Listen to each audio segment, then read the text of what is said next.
Alexander the Great once had a dream to build a city in Egypt bearing his name. An oracle, quoting Homer, indicated the exact location of the great Greek conqueror's future city, a small island not far from the mouth of the Nile, the island of Pharos. Alexandria became the focal city of the Mediterranean Sea for more than 6 centuries. Alexander, however, did not live to see his magnificent Greek city built. Neither did he know that the island of Pharos would house one of the 7 wonders of the ancient world, the great lighthouse of Alexandria.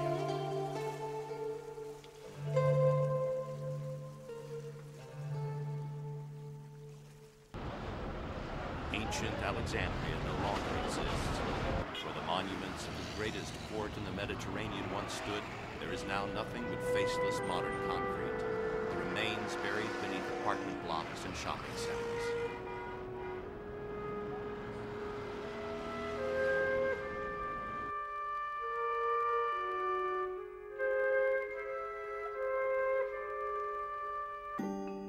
The Alexandria Lighthouse was one of the tallest buildings constructed in antiquity. It stood 120 meters high, and the light it projected could be seen as far as 35 miles away. The tower was protected by strong sea breakers and surrounded by a rectangular terrace 340 meters long. The island of Pharos is now joined to the mainland.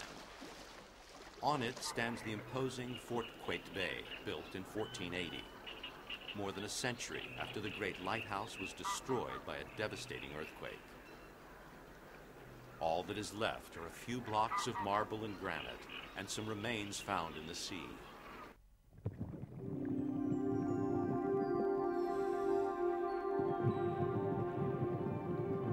From these remains and the references of antiquity, scholars have tried to recreate what the magnificent building must have looked like.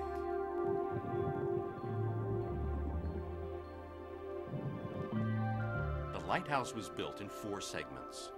The base was a slightly tapered rectangular block, the middle segment a narrower 8-sided structure, and the third portion a slender circular tower with a series of communicating chambers leading to the top.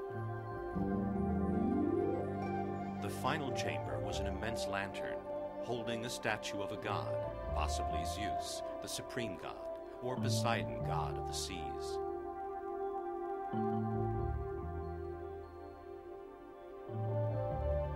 Within the lantern was a sophisticated system of lenses and mirrors which reflected the light of the fire out to sea.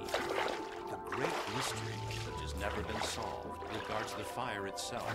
What was used to keep it burning night and day, every day of the year, for centuries? The chambers probably contained complex hydraulic pumps to carry fuel to the top of the tower. If the region's resinous wood was used, it was probably hauled up through the chambers and hydraulic elevators. If, however, they had used oil, they would have needed pumps, also working on a hydraulic system, to get the liquid to the lantern. For centuries, the beam of the great lighthouse cast its glow over a vast strategic area of the Mediterranean. It represented the greatness of Alexander and the impact of Greek culture on the world.